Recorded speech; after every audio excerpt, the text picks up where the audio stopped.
सो एक नक्शा पिछले क्लास में बनाना क्या है। बेसिकली हमने बनाना है करेंसी कन्वर्टर है। इस ऐप में होगा क्या कि सबसे पहले हमें यूजर एक इनपुट देगा, जैसे आप लोगों ने गूगल पे देखा होगा। तो यहाँ पे लिखा गूगल टू पीटीआर, वहाँ पे आप एक करेंसी देते हैं जिस करेंसी से आपने कन्वर्ट करना हो, दूसरी करेंसी देते हैं जिसमें कन्वर्ट करना हो। उसके बाद इनकी एक नेम सेट करते हैं आप। तो क्या मुझे कभी गूगल डॉलर कितने होते हैं, इससे कहते हैं। और इसी को $3 कितने होते हैं, तो मुझे गूगल पे आपने बताया कितने होते हैं। यहाँ से अपनी करेंसी सेट कर सकता हूँ कि किस करेंसी से मुझे किस करेंसी में कन्वर्ट करना है। तो साहब मैं कह रहा हूँ कि यहाँ पे मुझे चाहिए भाई इंडियन रुपीज से पाकिस्तानी रुपीज में कन्वर्ट करना है। मैंने कहा 3 इंडियन रुपीज कितने होते हैं, तो मुझे गूगल ने कहा कि 10 पाकिस्तानी रुपीज होते हैं। कुछ इस किस्म का ही हम डिजाइन जो लिखे हैं उससे रहेगा इस फोटो का। हम कमांड लाइन को यूज करके बात करेंगे। अच्छा, तो ये कुछ नहीं बनाना है। सबसे पहले क्या होगा, यहाँ पे आपको बता दूं, ये एक 100% फील्ड होगी। So, जिसमें यूजर लिखेगा कि उसको किस करेंसी से कन्वर्ट करना है, उसके बाद हमारे पास एक सेकंड इनपुट फील्ड होगा जिसमें यूजर लिखेगा कि किस करेंसी के लिए कन्वर्ट करना है।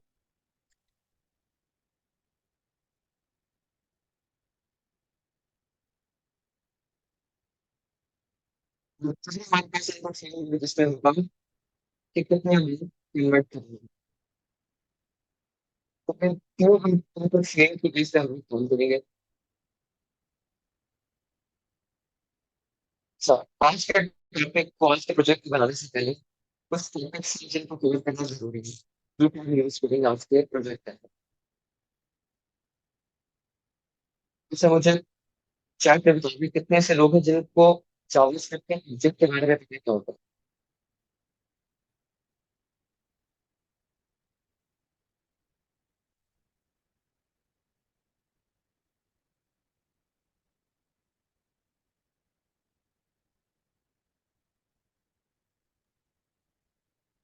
और कौशल, ये वॉइस का शायद इशू आ रहा है। मैं समझा कि मेरे प्रॉब्लम है। मैंने दूसरी स्ट्रीम पे भी ऑन करके देखा है, तो स्टूडेंट के मैसेजेस भी आ रहे होंगे। आपने देखा है कि वॉइस आपकी शायद थोड़ी डिस्टॉर्ट आ रही है। है। अरे बस।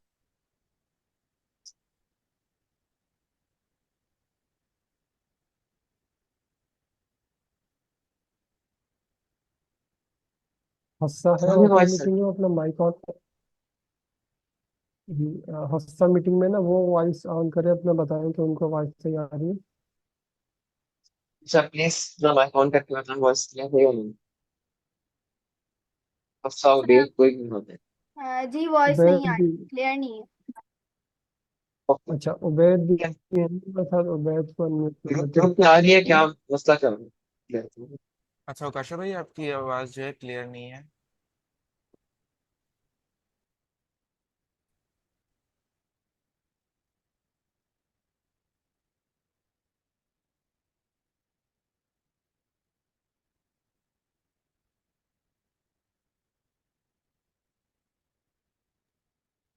क्लियर आ रही है आवाज। नहीं, थोड़ा सा अभी भी इंटरप्ट कर रही है आपकी वॉइस, है ना।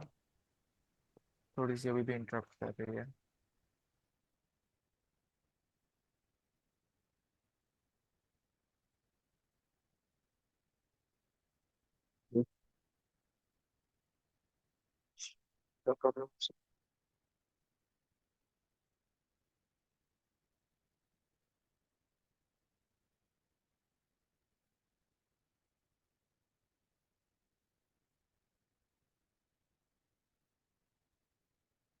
सब बताएं, क्लियर है बस। ये सब बेहतर है काशा भाई। अच्छा मतलब आवाज टूट के आ रही है या क्या हो रहा है, नॉइस आ रही है, क्या हो रहा है। यार थोड़ी कट कट के आ रही है और थोड़ा इंटरप्ट भी कर रही है आपकी वॉइस। मेरे ख्याल से हाँ, वाईफाई इशू है या तो थोड़ा सा आपका। नहीं, मुझे हैंड फ्री का इशू लग रहा है। ये जो ब्लूटूथ यूज करते हैं मेरे ख्याल में ना आकाशा भाई, अ, जी। कोई वायर्ड वाला लगा ले है ना। और उससे बात करके देखी, वायर्ड वाला कोई अगर रखा हुआ है हैंड फ्री, तार वाला। तो भी अगर है। अवेलेबल तो नहीं है मेरे पास थी।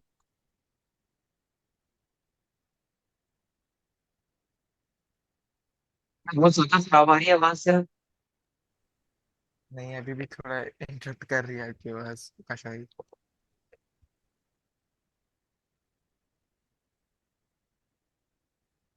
पहले आप थोड़ी देर कोई बात कर रहे हैं, मैं देखूँ आपकी आवाज़ अच्छा, जो है। मैसेज चेक करने के लिए। Hello, mic testing, sir mic मुझे 2 मिनट टेस्टिंग। चाहिए जस्ट। ओके आकाश भाई। अच्छा, आज के जो हमने प्रोजेक्ट बनाना है वो करेंसी कन्वर्टर हम लोग ने आकाशा भाई ने बनवाना है, जिसमें बेस हमारी कुछ इस टाइप से होगी कि यूजर एक हमारे पास आएगा, वो हमें जो है अपनी सबसे पहले अपनी करेंसी बताएगा कि उसके पास कौन सी करेंसी है। जस्ट लाइक वो हमें बता सकता है कि PKR है, डॉलर है, यूरो है। उसको हम इस तरह से उससे इनपुट लेंगे। वो हमें अपनी करेंसी बताएगा। देन फिर उसके बाद वो हमें अपनी दूसरी करेंसी बताएगा। जस्ट लाइक मुझे PKR से डॉलर में कन्वर्ट कराना है। वो अपनी इस तरह दूसरी करेंसी बताएगा। फर्स्ट करेंसी उसकी वो करेंसी होगी जो उसके पास जिस करेंसी को कन्वर्ट कराना चाह रहा है। दूसरी करेंसी वो होगी जिसमें वो कन्वर्ट कराना चाह रहा है। एंड देन फिर उसके बाद जो है हम उसको कैलकुलेट करेंगे, जो हमारे पास पीछे लॉजिक लगी हुई होगी। जो भी हमारा रेट बनता है, जैसे डॉलर को जो है PKR में कन्वर्ट करेंगे।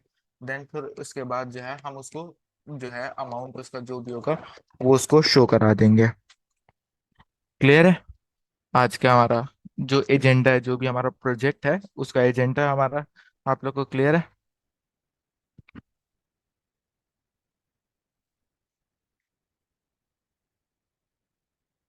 जी यस। कौशल भाई, इसकी आवाज़ तो काफ़ी बेहतर है। वैसे भी आप देखें, अब आप बात करें।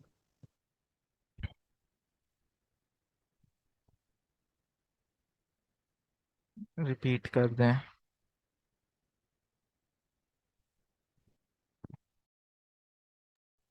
वेट कर लेते हैं थोड़ा सा उकाशा भाई की माइक सेट हो जाए ना, देन फिर उसके बाद वो स्टार्ट करते हैं। तो आगे फिर उस हिसाब से चलते हैं हम लोग।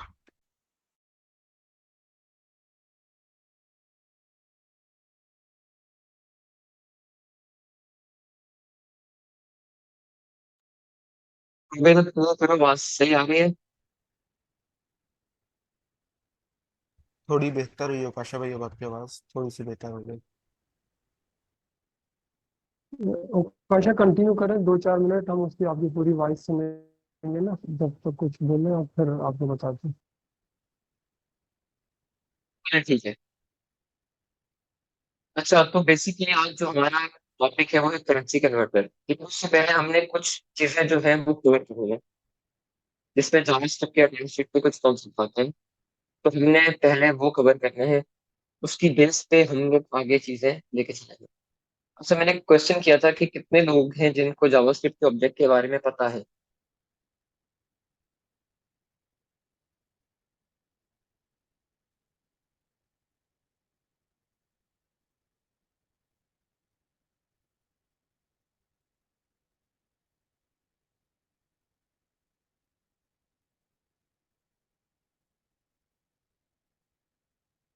अच्छा, उकाशा मैंने माइक सबका ना म्यूट किया हुआ है, सिर्फ को नहीं कर सकते। तो अब वो या तो चैट में बताएंगे आपको स्टूडेंट्स, ठीक या है। वो हैंड रेस करके बताएंगे। ओके। सर देखें, सबसे पहले हम लोग जावास्क्रिप्ट ऑब्जेक्ट को हेवी से समझ दे देते हैं, उसका जो कॉन्सेप्ट है वो देख लेते हैं। उसके बाद हम अपने प्रोजेक्ट की तरफ मूव करते हैं।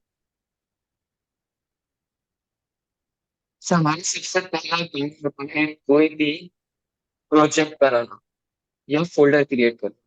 तो यहाँ पे आते हैं, सिंपली हम फर्स्ट क्लास में देख के आ रहे हैं। यहाँ पे लिखते हैं करेंसी कन्वर्टर, फोल्डर क्लिक करके इसमें एक बार डिवाइस रिवाइज कर रहा हूँ ईच एंड एवरीथिंग, ताकि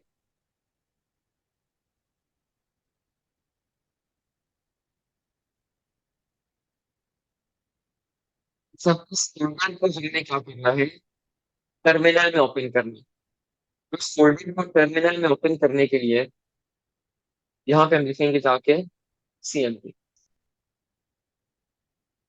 मेरा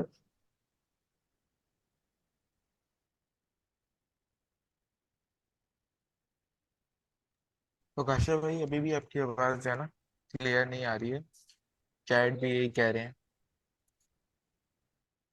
सेकंड सभी से एक काम करता हूँ, ये रिमूव भी कर देता हूँ।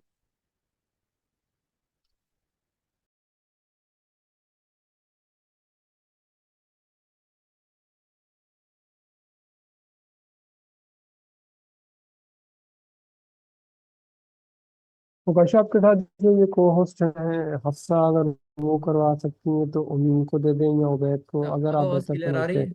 हैं, या आप अपना माइक चेंज कर लें कोई। अब आवाज क्लियर है? जी ये बिल्कुल क्लियर थे, अभी लास्ट में जो आपने पूछा। अच्छा, अब मैंने ना जी अब हैंड क्लियर है। एयरबड्स रिमूव कर दिए हैं। हाँ, अब क्लियर है ना? अब बता दें। यस क्लियर है काशा भाई, अब बिल्कुल सही है। ओके, चले डन है।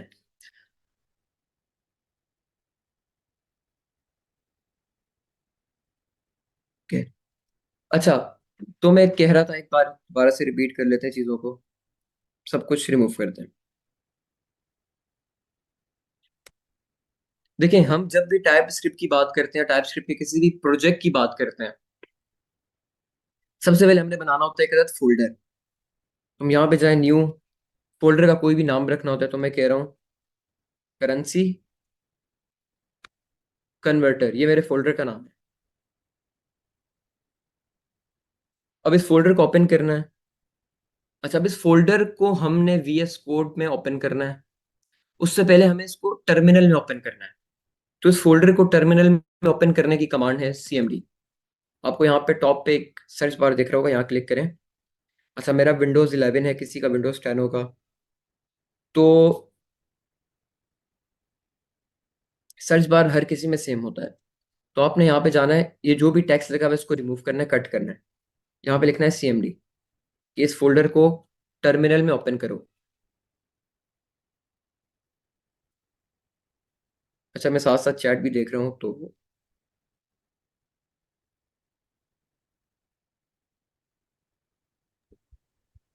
क्लियर है अभी तक तो काशा भाई, ओके आप मूव करें आगे। चले। अच्छा, अब इस फोल्डर को हमने टर्मिनल में ओपन करना है, तो मैंने लिखा CMD, ये मेरा प्रोजेक्ट या फोल्डर टर्मिनल में ओपन हो गया। अच्छा, अब इसको मुझे VS कोड में भी ओपन करना है, तो जल्दी से बता दें क्या कमांड है VS कोड में इस प्रोजेक्ट को ओपन करने की, चैट में बता दें।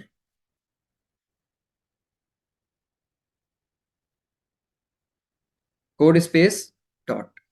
कोड स्पेस डॉट का क्या क्या करता है कि आपकी करंट डायरेक्टरी या करंट फोल्डर जो भी इस टर्मिनल में ओपन है उसको VS कोड में ओपन कर देता है। तो हमने ये कमांड लिखी, तो हमारा ये वाला प्रोजेक्ट या फोल्डर VS कोड में ओपन हो गया। अच्छा, अभी तक क्लियर है सब चीजें? ये तो बिल्कुल बेसिक चीजें हैं, हम स्टार्ट से लेते हुए चल रहे हैं। अच्छा, अब मुझे कुछ कॉन्फ़िगरेशन फाइल बनानी है। सबसे पहले मैं चाह रहा हूँ, ये मैं सारा सेटअप अभी कर रहा हूँ, प्रोजेक्ट सेटअप, ताकि इसके बाद हम चीज़ों को फर्दर मूव करेंगे। एंड आई होप कि ये वाले सेटअप आपने पहले भी जितने प्रोजेक्ट्स वगैरह बने हैं उसमें भी किए होंगे। तो कॉन्फ़िगरेशन फाइल मैं स्टार्ट में बना लेता हूँ। टाइप स्क्रिप्ट की कॉन्फ़िगरेशन फाइल बनानी है, क्या कमांड है?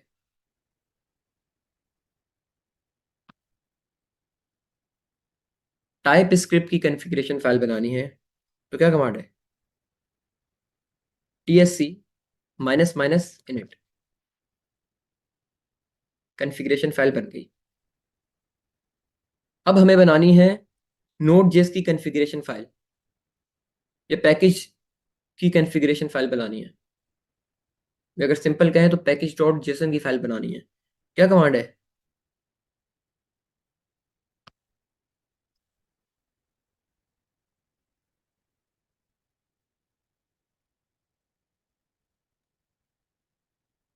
npm init। अच्छा, अब npm init के साथ सबसे पहले तो npm init लिख के देखते हैं। कुछ क्वेश्चन पूछेगा हमारे से कि आपने जो प्रोजेक्ट बना रहे हैं Node.js का प्रोजेक्ट, उसकी कुछ कॉन्फ़िगरेशन सेट कर दें।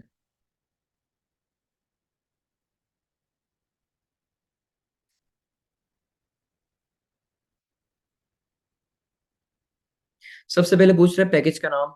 अच्छा, यहाँ पे अभी के लिए हम लोग हर चीज को यस यस करते हैं, सिर्फ एंटर प्रेस करें, आप जस्ट एंटर प्रेस करें और कुछ नहीं करें। जो भी सवाल पूछ रहे हैं एंटर प्रेस करते जाएं। वो आपके लिए एक अदद configuration file package dot JSON की फाइल बना देगा। वो कह रहा है कि इज दिस ओके। मैंने कहा भाई ओके, डन। यहाँ पे आप देखें आपके पास एक पैकेज जेसन की फाइल बन गई। नहीं काशा अब भाई, ये दो ये फाइल्स। बहुत लंबा नहीं हो गया कि हम एंटर एंटर एंटर एंटर करे जा रहे हैं? ये थोड़ा अच्छा, लंबा लंबा तरीका क्या नहीं है? हो गया? चलो डिलीट करते हैं इसको, कुछ और शॉर्टकट देखते हैं, डिलीट ठीक करते है, हैं। हर जगह शॉर्टकट चाहिए होता है ना हमें, टाइम हाँ वेस्ट बिल्कुल, नहीं कर सकते हम। बिल्कुल। मैंने फाइल डिलीट कर दी पैकेज जेसन की। अब मुझे इसके सवालों के जवाब नहीं देने। मैं चाह रहा हूँ एक ऐसी कमांड लिखूं जिससे ये मुझे खुद बना दे। npm init तक तो पहले वाली कमांड मैंने लिखा, npm init आगे स्पेस, आगे मैंने कहा -5। इसका मतलब है कि आप जो भी सवाल पूछ रहे हो सबको यस ही कंसिडर करो। जितने भी आपने मेरे से सवाल पूछे थे उसको सबको यस कंसिडर करके पैकेजेशन की फाइल बना। मैंने कहा ठीक है। ये देखें, बगैर कोई सवाल पूछे type script sorry package dot JSON की फाइल मेरे लिए बन गई। जो काम पहले पैकेज जेसन में था सेम काम यहाँ पे। अच्छा, अब हमने दो फाइल्स अपनी बना ली। अब हमारा मेन काम है कोडिंग करना। क्या मेन काम है? कोडिंग करना। कोडिंग करने के लिए क्या करते हैं हम लोग? एक अदद फाइल क्रिएट करते हैं। और फाइल क्रिएट करने के लिए आप लोग देख लेना, यहाँ पे दो आपको चार बटन दिख रहे हैं टोटली। इसमें से एक है न्यू फोल्डर का और एक है न्यू फाइल का।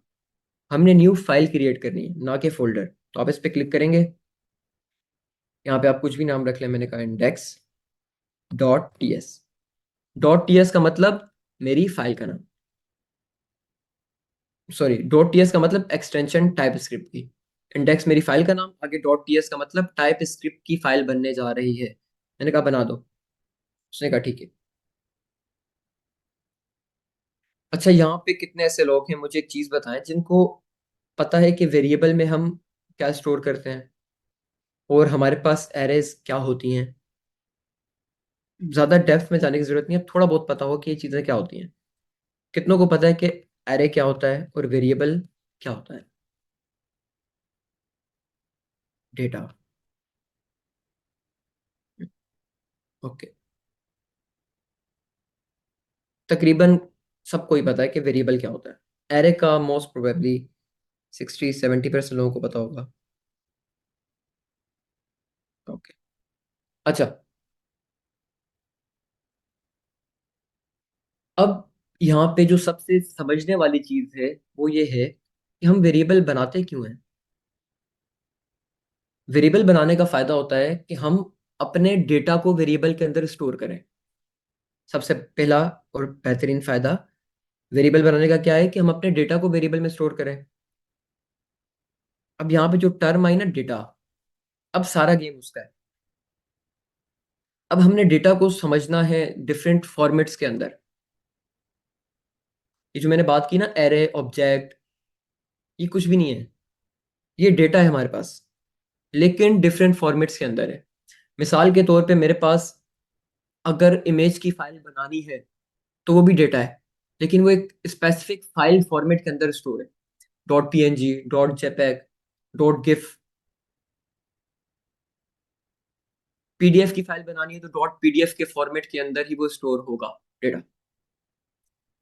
है डेटा ही, लेकिन मल्टीपल फॉर्मेट्स के अंदर मेरा वो डेटा स्टोर हो रहा है।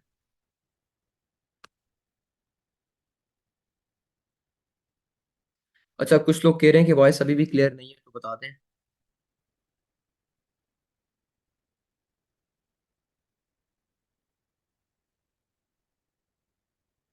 अच्छा उबैद, बता दें वॉइस क्लियर है या नहीं। उकाशा वॉइस क्लियर है, बस कंटिन्यू करें। अब कोई ब्रेक नहीं होगा। चले बस ठीक है। अच्छा, अब देखिए हमारे पास डेटा की मुख्तलिफ मैं यहाँ पे टाइप्स लिख रहा हूँ। ये मैंने लिखा अवकाश, डेटा की टाइप। एक और डेटा में लिख रहा हूँ नंबर फॉर्मेट में 20। एक और में लिख रहा हूँ फॉल्स।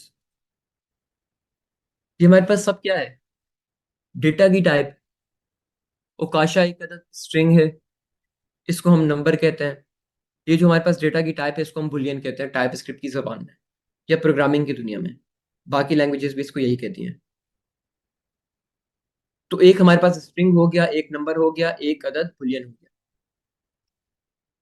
अब इस डेटा को अगर मैं एक वेरिएबल बना के स्टोर कर दूं, मैंने लिखा let my name is equal to Okash. ये मैंने एक वेरिएबल बना के उसके अंदर एक डेटा स्टोर कर दिया स्ट्रिंग टाइप का। तो ये हमारे पास डेटा है। क्या डेटा है? ये नाम। इसको मैंने वेरिएबल में स्टोर कर दिया। अच्छा, अब आप लोगों ने अगर इंक्वायरर यूज किया है तो आप लोगों को एरे के बारे में भी पता होगा। ये लास्ट जो हमारा प्रोजेक्ट था, I think to do app था, तो टू डू ऐप के अंदर भी आप लोगों ने एरे को वाइडली यूज किया है। एरे क्या होता है? जब भी हमारे पास कोई ऐसा केस आ जाए कि हमें एक ही टाइप का डेटा, मिसाल के तौर पे एक ही तरीके का डेटा, उसको स्टोर करना। फॉर एग्जाम्पल, मेरी एक क्लास है, क्लास के अंदर मल्टीपल स्टूडेंट्स बैठे हैं। अब मुझे हर स्टूडेंट का नाम स्टोर करना है। पहला तरीका तो ये कि let student 1 is equal to Ali, let student 2 is equal to Umar, let student 3 is equal to Aamir, कुछ भी, वट जो भी नाम है। अब मुझे स्टूडेंट का डेटा स्टोर करना है। स्टूडेंट्स के लिए मैं कुछ एप्लीकेशन बना रहा हूँ क्लास के लिए। तो स्टूडेंट्स का डेटा मैंने इस तरीके से स्टोर कर लिया। एक तरीका ये था कि हर स्टूडेंट के लिए वेरिएबल बनाते जाओ। अब कितने वेरिएबल बनाऊंगा भाई मैं? कितने वेरिएबल बनाऊंगा? जितने स्टूडेंट होंगे, अगर कोई एडिशन स्टूडेंट आएगा तो उसके लिए अलग वेरिएबल बनाओ। तो ये मेरा कोड बिल्कुल देखने में भी गंदा हो जाएगा। कितने सारे वेरिएबल्स बनाए हुए हैं आपने।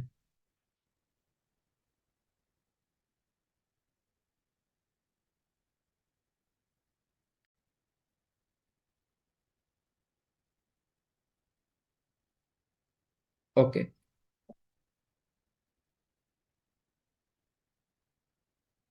अच्छा स्क्रीन जूम कर दूं तो कर देते हैं। आई होप अब क्लियर होगी। अच्छा, तो ये मेरे पास कुछ स्ट्रिंग किस्म का डेटा था। अब मुझे स्टूडेंट्स के नाम के साथ साथ उनकी एज या रोल नंबर भी स्टोर करने हैं। तो यहाँ पे मैं जाऊंगा late std1 name, sorry as. अब मैं इनके नाम के साथ साथ इनकी एज भी स्टोर करूंगा, लेट std2 एज। तो मुझे इस तरीके से काम करना पड़ेगा अगर हम सिर्फ और सिर्फ सिंगल वेरिएबल के अंदर सिंगल किस्म का डेटा स्टोर करने के लिए जो भी हमारा कॉन्सेप्ट है उसको लेके चले। ये तरीका हमारे पास उस वक्त तक सही है जब तक हमारे पास कोई एक किस्म का डेटा हो। मिसाल के तौर पे पाई की वैल्यू स्टोर करनी है, हमारी एप्लीकेशन में यूजर का नाम स्टोर करना है, हमारी एप्लीकेशन के अंदर कुछ ऐसा काम करना है जो कि एक से दो बार हो रहा हो। मिसाल के तौर पे एक थीम का कलर स्टोर करना है, थीम के कलर के साथ साथ फॉन्ट साइज स्टोर करना है। तो इस काम के लिए तो हमारे पास इस किस्म के डेटा बेहतरीन है। इस किस्म के डेटा को यूज करो और स्टोर कर लो। लेकिन अब मेरे पास, जैसे मैंने बात की कि मुझे मल्टीपल स्टूडेंट्स का नाम स्टोर करना है, उसके लिए मेरे पास सिंपल डेटा वेरिएबल्स में स्टोर करना ये अप्रोच बेहतर नहीं है। तो उसके लिए हम सेकंड डेटा टाइप को देखते हैं कि एक अलग डेटा टाइप है हमारे पास। नंबर, स्ट्रिंग, बुलियन, इनको हमने देख लिया। अब एक अलग डेटा टाइप है जिसको हम कहते हैं एरे। एरे बना के मल्टीपल स्टूडेंट्स का डेटा स्टोर कर लो। अच्छा, अब एरे बनाने के लिए हमें क्या करना पड़ेगा? सबसे पहले लगाने होंगे दो स्क्वायर ब्रैकेट।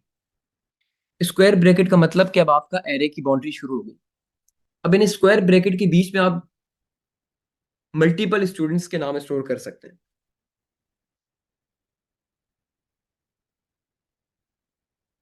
मिसाल के तौर पे मैंने फर्स्ट स्टूडेंट का नाम स्टोर करना है। स्टूडेंट का नाम किस फॉर्मेट में आता है? स्ट्रिंग में। तो मैंने कहा भाई यहाँ पे लिख दो अली। अब मुझे एक और स्टूडेंट का नाम स्टोर करना है। अब मुझे मल्टीपल वेरिएबल्स बनाने की जरूरत नहीं है। अब मेरा डेटा पूरा का पूरा एक अदद एरे है। मैंने कहा सेकंड का करना है, सेकंड का कर दो, यहाँ पे लिखो आमिर। अब मजे की बात यह है कि जब भी हम एरे के अंदर बात करते हैं, एरे के एलिमेंट्स या एरे के अंदर जितनी भी हम चीजें स्टोर कर रहे हैं, उनको हमें हमेशा सेपरेट करना होता है कॉमा से। मैंने एक एलिमेंट स्टोर किया, फिर अगर दूसरा करना है तो कॉमा से सेपरेट करना जरूरी है। तो इस तरीके से हम लोग एरे के अंदर डेटा स्टोर करते हैं। अच्छा, अभी तक एक मसला है कि मेरे पास एरे बिल्कुल ऐसा ही पड़ा है जैसे मैंने यहाँ पे सिंपल इस तरीके से नाम लिख दिया। ये भी एक डेटा है हमारे पास, ये भी एक डेटा है। अभी तक ये डेटा हमारे पास यूजफुल नहीं है। तो डेटा को यूजफुल बनाने के लिए हमें क्या करना पड़ता है? मुझे बताएं, डेटा को यूजफुल बनाने के लिए हमें क्या करना पड़ता है? उस डेटा के साथ क्या करें?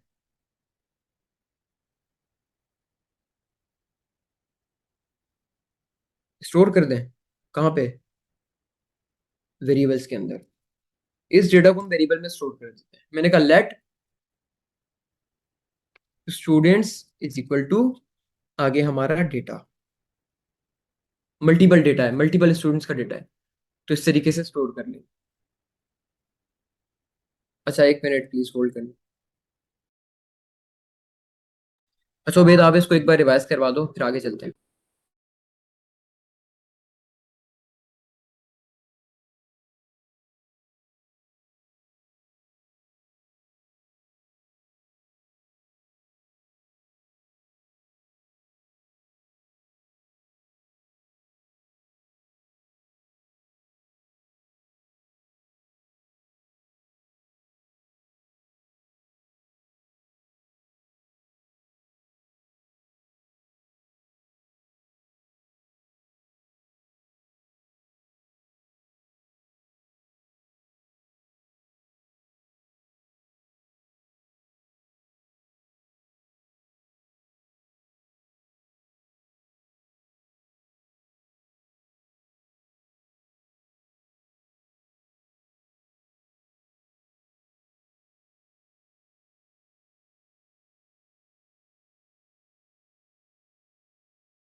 अच्छा, सॉरी वो, अच्छा कुछ स्टूडेंट कह रहे हैं कि हम यहाँ प्रोजेक्ट बनाने आए थे, तो ये क्या हो रहा है? अच्छा देखिए, मैं जस्ट कुछ चीज़ें रिवाइज कर रहा हूँ, और एक ऑब्जेक्ट का नया टॉपिक है उसको कवर करके देन इंशाल्लाह हम प्रोजेक्ट ही बनाएंगे। इन चीज़ों को हम जल्दी से वाइंड अप कर रहे हैं। अच्छा, तो ये हमारे पास एक किस्म का डेटा था कि अगर मुझे मल्टीपल स्टूडेंट्स के नाम स्टोर करने हैं तो मैं इस तरीके से एरे बना के कर लूंगा। और आप लोगों को पता है कि एरे की प्रॉपर्टीज को गेट कैसे करते हैं? स्टूडेंट्स और आगे उसका इंडेक्स नंबर, स्टूडेंट्स आगे उसका इंडेक्स नंबर। अच्छा, अब मेरे पास डेटा इस टाइप का भी नहीं है ना, मेरे पास प्रिमिटिव डेटा है, मतलब एक स्टूडेंट का नाम उकाशा, उसकी एज 20, या उसका कोई कोई भी और इस किस्म का डेटा जो कि प्रिमिटिव हो। अब हमारे पास ऐसा केस नहीं, ना हमारे पास कोई ऐसा केस है, डेटा हमारे पास ना ऐसे टाइप का है कि हम उसको एरे के अंदर स्टोर कर सकें। मिसाल के तौर पे पूरी क्लास के स्टूडेंट्स के नाम, अब डेटा ऐसा भी नहीं है हमारे पास। मतलब ना हम सिंपल ऐसे स्ट्रिंग वगैरह यूज कर सकते हैं, ना हम लोग एरे को यूज कर सकते हैं, तो क्या यूज करें? अब हमारे पास जो डेटा है उसमें हमें एक स्टूडेंट का नाम भी स्टोर करना है, उसकी एज भी स्टोर करनी है, उसका रोल नंबर भी स्टोर करना है, उसके ग्रेड भी स्टोर करने हैं। तो अब हम क्या करें? हमने एक चीज पढ़ी थी कि हम इस तरीके से नहीं करेंगे, बिल्कुल ये बेस्ट अप्रोच नहीं है। लेट स्टूडेंट वन नेम, फिर लेट स्टूडेंट वन एज, ये तरीका था, हम इस तरीके से नहीं करेंगे। तो फिर क्या करें? इस प्रॉब्लम को सॉल्व करने के लिए हमारे पास जो भी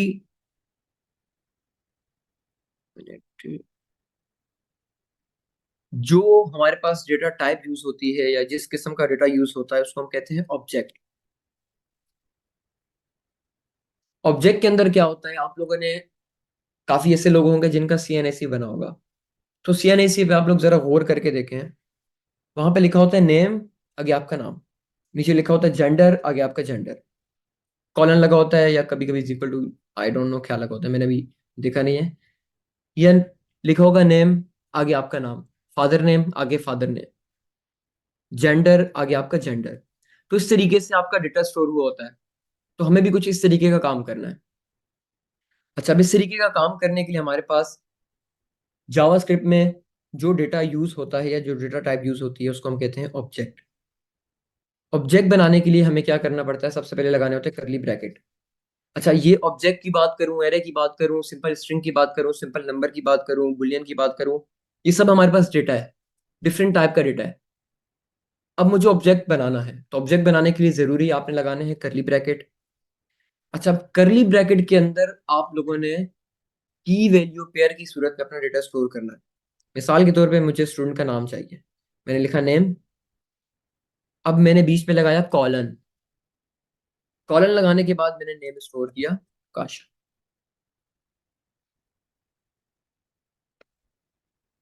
अच्छा, इसको हम कहते हैं ऑब्जेक्ट की एक अदद प्रॉपर्टी। मैंने ऑब्जेक्ट की एक प्रॉपर्टी बना ली जिसके अंदर की है नेम और वैल्यू है काशा। की वैल्यू को सेपरेट करने के लिए बीच में हमने लगा दिया कॉलन। अब मुझे मल्टीपल वैल्यूज स्टोर करनी है या मल्टीपल प्रॉपर्टीज स्टोर करनी है, तो मैंने कहा भाई बीच में लगाओ कॉमा, आगे चलो, क्या स्टोर करना है, मैंने कहा नेम, एज स्टोर करना है। तो यहाँ पे मैंने लिखा एज, कॉलन लगाया, आगे मैंने अपनी एज लिख ली। अच्छा, अभी एक एरर आएगा, उसको हम देखते हैं बाद में, अभी के लिए इसको देखें जस्ट। मैंने लिखा नेम, नेम स्टोर कर दिया। अच्छा, अब ये भी हमारे पास एक किस्म का डेटा ही है। इस डेटा को यूजफुल बनाने के लिए क्या करना पड़ेगा, डेटा को यूजफुल बनाने के लिए हमें क्या करना पड़ता है, इस डेटा के साथ क्या करना पड़ेगा।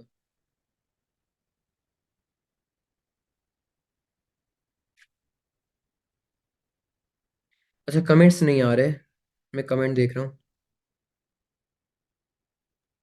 कश्यप चैट। कमेंट बंद किए थे, कहे तो ऑन कर दूं, क्योंकि वो स्टूडेंट का आ रहा था कि बहुत ज्यादा चैट शुरू हो गई थी कि कोड समझ चले नहीं आ ठीक रहा, है, नो इतनी प्रॉब्लम, चैटिंग हो रही है। चले कोई नहीं। ठीक है। इस किस्म तो के आप जब डेटा को कहेंगे ना, मैं स्टोर ऑन करने, करके फिर कमेंट्स ले लेंगे। चले अभी ले लें, एक मिनट, एक सवाल है, क्वेश्चन ये है कि ये भी हमारे पास एक किस्म का डेटा है, इस डेटा को स्टोर करने के लिए हमें क्या करना पड़ेगा। जो मैंने पहले बात कही थी सेम वही है, जस्ट एक बार बता दें।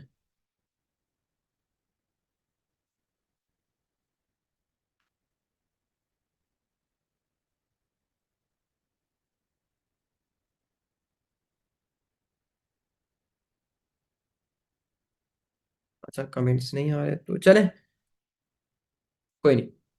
इस डेटा को स्टोर करने के लिए भी हमें कोई भी वेरिएबल चाहिए। वेरिएबल बनाना बहुत सिंपल है, लेट स्टूडेंट, वेरिएबल का नाम कुछ भी रख ले, मैंने लिखा है student data is equal to के बाद हम स्टोर करते हैं कोई भी डेटा, किसी भी किस्म का डेटा। तो इस केस में मैंने अपना डेटा स्टोर कर दिया पूरा का पूरा ऑब्जेक्ट, ये मेरा पूरा का पूरा ऑब्जेक्ट एक किस्म का डेटा है, तो मैंने पूरा का पूरा ऑब्जेक्ट स्टोर कर दिया। जहां तक क्लियर है कि ऑब्जेक्ट क्या होते हैं, क्योंकि हम ऑब्जेक्ट को यूज करेंगे।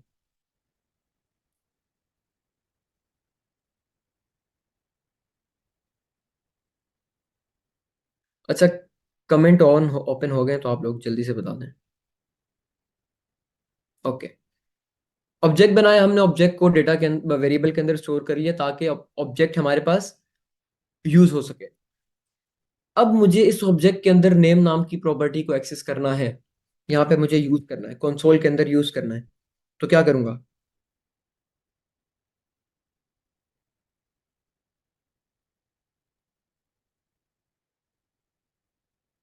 ऑब्जेक्ट की नेम नाम की प्रॉपर्टी को मैंने यूज करना है, क्या करूंगा। सबसे पहले तो ऑब्जेक्ट का नाम लिखते हैं, ऑब्जेक्ट का नाम है स्टूडेंट डेटा डॉट, आगे हमारे पास मल्टीपल ऑप्शंस आ रहे हैं, नेम और एज का। क्या करना पड़ता है, स्टूडेंट डेटा, जिस भी वेरिएबल के अंदर आपका ऑब्जेक्ट स्टोर है। अच्छा, जहाँ जो डेटा हमारा वेरिएबल में स्टोर होता है तो हम उसको वही कहते हैं। मिसाल के तौर पे, अब इसको मैं वेरिएबल नहीं कह रहा, मैं कह रहा हूँ कि मेरा ऑब्जेक्ट है ये, स्टूडेंट डेटा नाम का मेरा एक अदद ऑब्जेक्ट है। अगर इसके अंदर कोई भी एरे स्टोर हुई होती तो मैं कहता कि स्टूडेंट डेटा नाम की एक अदद एरे है।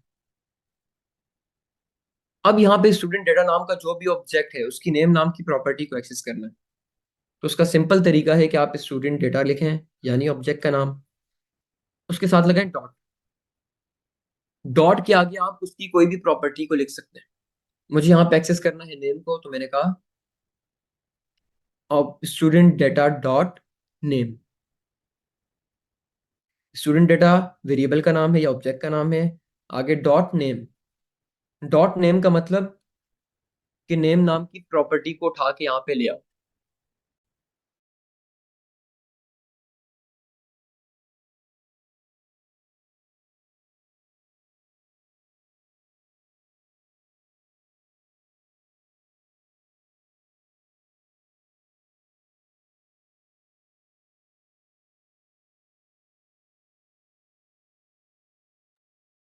अच्छा, ये तरीका था हमारे पास ऑब्जेक्ट की प्रॉपर्टी को एक्सेस करने का।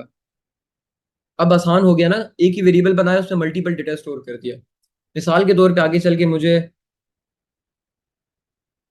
रोल नंबर भी स्टोर करना है, तो मैंने लिखा रोल नंबर, कॉलन लगाया, आगे मैंने लिखा ABC1234, ये मेरा रोल नंबर है, इसको भी स्टोर कर दिया।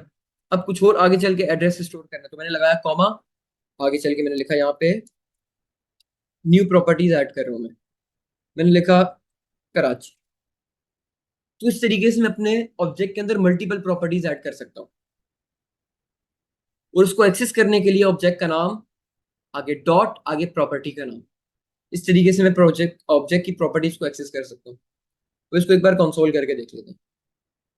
सबसे पहला काम है हमारा इस फाइल को जावास्क्रिप्ट के अंदर कन्वर्ट करना। तो उसकी कमांड है tsc, आगे फाइल का नाम index.ts।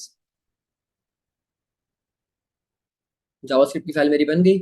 अब इस जावास्क्रिप्ट की फाइल को चलाना है, कमांड है node index.js।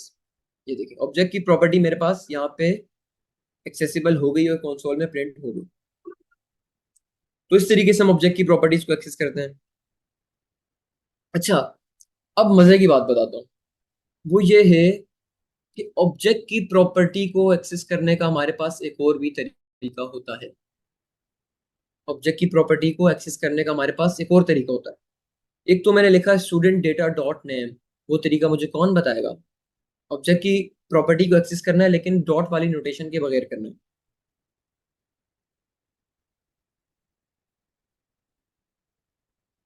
डॉट नहीं यूज करना।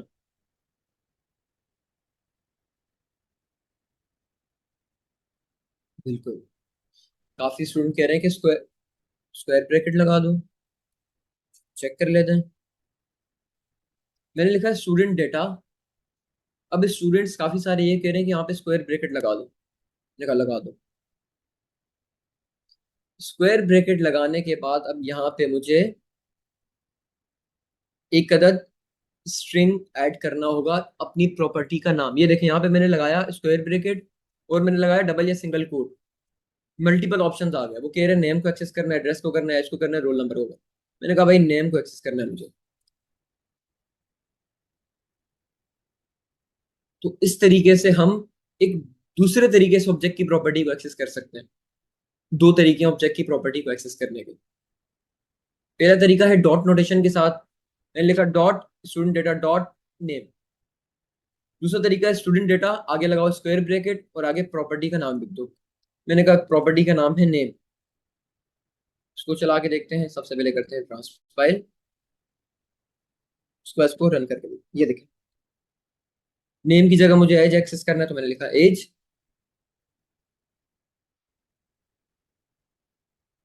एज भी इस तरीके से एक्सेसिबल हो गई। अब मेरा यहाँ पे एक सवाल है। अच्छा, ये चीजें मैं जो बता रहा हूँ ये प्रोजेक्ट के अंदर यूज होंगी आगे चल के, अब जो हम प्रोजेक्ट बनाएंगे। ये वाला तरीका हम क्यों यूज कर रहे हैं? जब हमारे पास डॉट की नोटेशन के साथ ऑब्जेक्ट की प्रॉपर्टी एक्सेस करने का एक तरीका मौजूद है, तो ये वाला तरीका यूज करने का क्या फायदा है? डॉट लगा के कर दें। डॉट वाली आसान है ना, डॉट लगाएं वो आपको बता देगा। अच्छा, यहाँ पे किसी ने कहा है कि डायनेमिक वैल्यू को अगर करना हो, ये क्या बात कर दी किसी ने?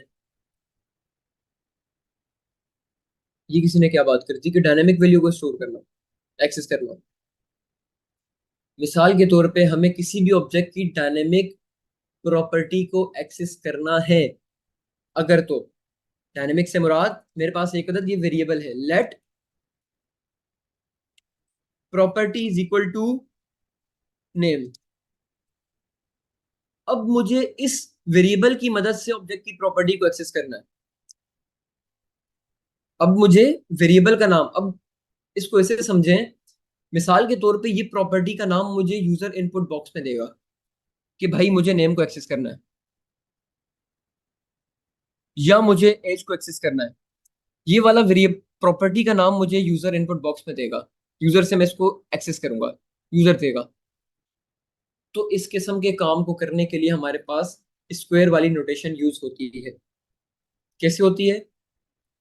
अब यहाँ पे मुझे प्रॉपर्टी को एक्सेस करना है। अब यहाँ पे अगर मैं लिखूं स्टूडेंट डेटा डॉट प्रॉपर्टी, तो इस तरीके से तो मैं एक्सेस नहीं कर सकता भाई, क्योंकि डॉट प्रॉपर्टी अगर मैं लिखूंगा तो वो यहाँ पे इस ऑब्जेक्ट के अंदर डॉट प्रॉपर्टी को चेक करेगा, वो कहेगा कि प्रॉपर्टी नाम की कोई भी यहाँ पे प्रॉपर्टी पड़ी हुई है, ऐसे वो इस तरीके से चेक करेगा। लेकिन इस केस में हमारे पास प्रॉपर्टी नाम की कोई भी प्रॉपर्टी नहीं पड़ी हुई, तो डॉट के साथ मैं नहीं कर सकता। दूसरा तरीका है कि स्क्वायर ब्रैकेट लगाओ, यहाँ पे हार्ड कोडेड वैल्यू देने के बजाय वेरिएबल का नाम लिख लो। अब यहाँ पे एक एरर आ रहा है, उसको अभी के लिए इग्नोर करें, यहाँ पे नहीं लगा, सॉरी यहाँ पे नहीं लगा के। अच्छा, ये एनी जो मैंने लगाया है ये हमारे पास वेरिएबल की टाइप डिफाइन करने के लिए होता है, तो अभी के लिए एनी लगा दें, इसकी डेप्थ में जाने की भी जरूरत नहीं है। इसको हम फर्दर क्लासेस के अंदर ऑन साइट क्लासेस में या लाइव क्लासेस में ही कवर करेंगे। कभी के लिए इसको एनी रखें। एनी का मतलब कि कुछ भी हो सकता है। अब मैंने अपनी वेरिएबल ऑब्जेक्ट की प्रॉपर्टी को एक्सेस करने का तरीका कर दिया थोड़ा सा डायनेमिक। डायनेमिक से मुराद, अब इसको चला के देखते हैं, चला के देखेंगे क्या प्रिंट होगा। क्या प्रिंट हुआ? उकाशा। अब इसको मैं चेंज करके मैं कर रहा हूं, मुझे एज को एक्सेस करना है, तो इसको चेंज करके मैंने एज लिख दिया, तो एज प्रिंट हो गई। इसी तरीके से डायनेमिकली अब मैं ऑब्जेक्ट की प्रॉपर्टी को एक्सेस कर सकता हूँ। जरूरी नहीं है कि ये वैल्यू यहाँ पे हार्ड कोडेड हो, ये वैल्यू यूजर मुझे इनपुट बॉक्स में भी दे सकता है कि मुझे एज को एक्सेस करना है, नेम को करना है, रोल नंबर करना है, एड्रेस करना है। तो इस काम के लिए हम लोग डॉट वाली नोटेशन की बजाय स्क्वायर वाली नोटेशन को यूज करते हैं ऑब्जेक्ट की प्रॉपर्टी को एक्सेस करने के लिए। यहां तक क्लियर है तो बताएं, फिर हम आगे अपने प्रोजेक्ट की तरफ चलते हैं।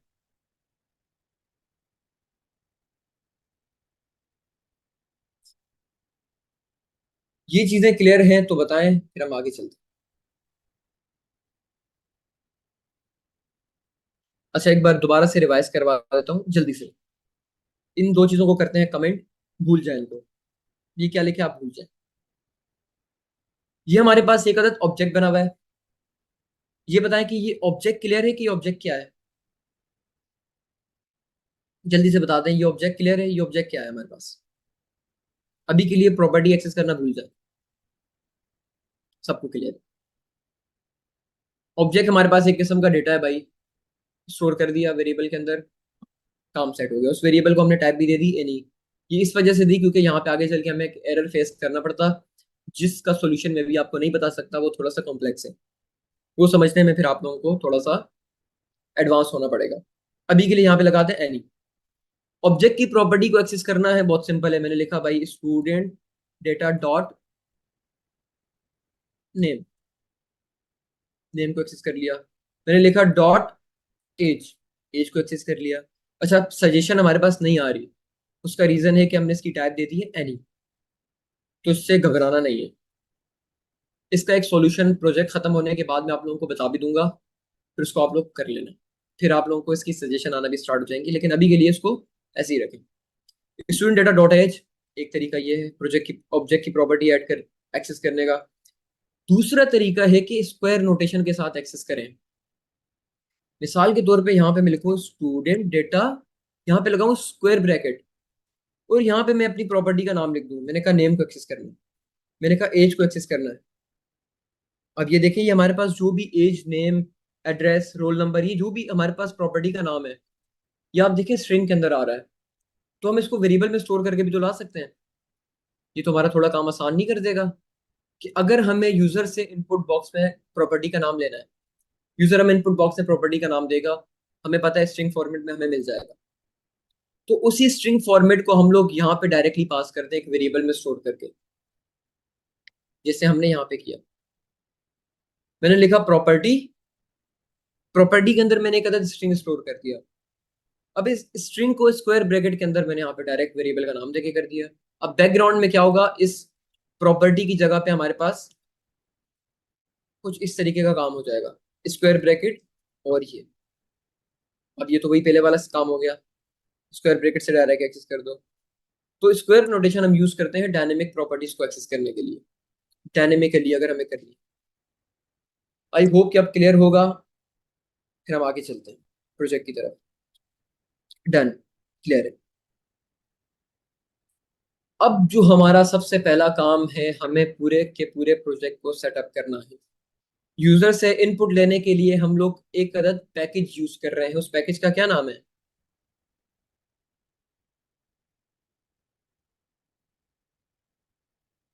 पैकेज का नाम है इंक्वायरर।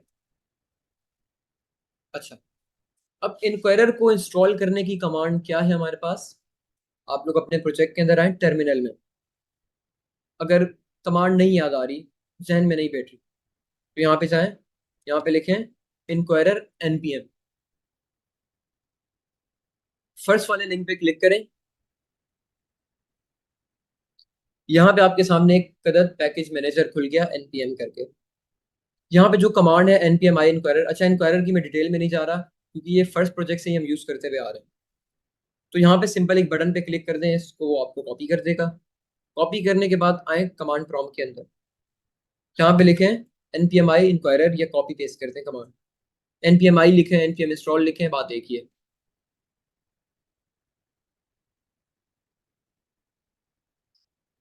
अच्छा, अब यहाँ पे देखना हमारे प्रोजेक्ट के अंदर एक नया चीज ऐड होगी। एक नहीं, दो चीजें ऐड होंगी। वो कह रहे हैं कि फाउंड जीरो वल्नरेबिलिटीज, एडिट इतने पैकेज। उसने हमारे पास पैकेज ऐड कर दिया। अगर कोई एरर होता तो यहाँ पे एरर दिख जाता। अच्छा जी, अब हमारे पास कुछ एक्स्ट्रा चीजें हमारे प्रोजेक्ट के अंदर ऐड हुई हैं। एक है पैकेज लॉग डॉट जेसन। इसको अभी इग्नोर करें, इसको भूल जाए अभी। अभी के लिए देखिए नोड मॉड्यूल क्या है। इंक्वायरर जो हमने पैकेज इंस्टॉल किया है, ये हमारे पास एक बना बनाया कोड है, बना बनाया फंक्शन है, ऐसे समझें। इस फंक्शन को हमने जस्ट यूज करना है। तो जो फंक्शन का कोड है वो सारा हमारे नोड मॉड्यूल के फोल्डर के अंदर आ जाता है।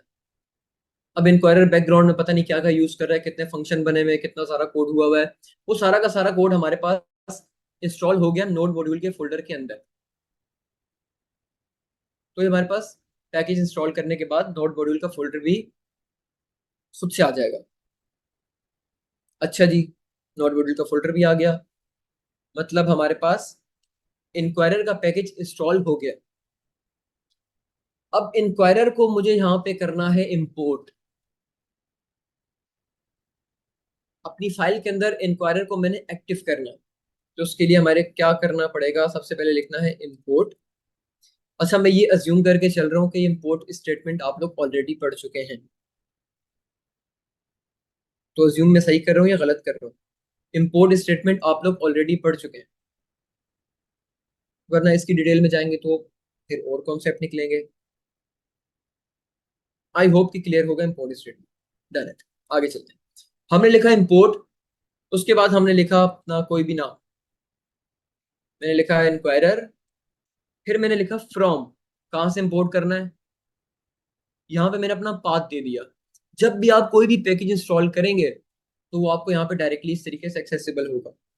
मेरे पैकेज का नाम था इंक्वायरर, मैंने लिखा यहाँ पे, वो इंपोर्ट कर दिया। अच्छा जी, एरर आ रहा है, एरर। कितनों को पता है ये एरर क्यों आ रहा है? एक एरर आ रहा है हमारे पास, यहाँ पे देखें, रेड कलर की लाइन दिख रही होगी आपको, एक एरर आ रहा है। वो एरर इस वजह से आ रहा है कि टाइप स्क्रिप्ट कह रहा है कि भाई आपने इंक्वायरर पैकेज तो इंस्टॉल कर दिया, लेकिन मुझे टाइप्स भी चाहिए होंगी, क्योंकि मेरे आने का मकसद ही ये था कि मुझे टाइप्स चाहिए, वेरिएबल्स की, डेटा की टाइप चाहिए, हर चीज़ की टाइप चाहिए। तो इंक्वायरर पैकेज तो आपने इंस्टॉल कर दिया भाई, अब इसकी टाइप्स कहाँ है? ये देखिए, आप इसके ऊपर होवर करेंगे वो आपको बता रहा है। वो कह रहा है कि इंक्वायरर बट इट्स वैल्यूज, अच्छा ये तो अलग पैक। वो कह रहे हैं कि डिक्लेरेशन फाइल इसकी मिसिंग है। डिक्लेरेशन फाइल का मतलब होता है कि टाइप्स वाली फाइल। ऐसी फाइल जिसमें आपके पैकेज की सारी टाइप्स डिफाइन हो। अच्छा, अब मुझे नहीं पता कि पैकेज की टाइप्स कैसे इंस्टॉल करते हैं, तो यहाँ पे आपको एक अदद कमांड भी दे रहा है। वो कह रहा है कि आप ये ट्राई करो कुछ, उसने हमें कमांड दी है। वो कह रहा है कि npm i -saf -dev types inquirer, आप ये ट्राई करो। मैंने कहा चलो कर लेते हैं भाई। दोबारा आए टर्मिनल में, यहाँ पे कमांड को कॉपी पेस्ट करें, एंटर मारें।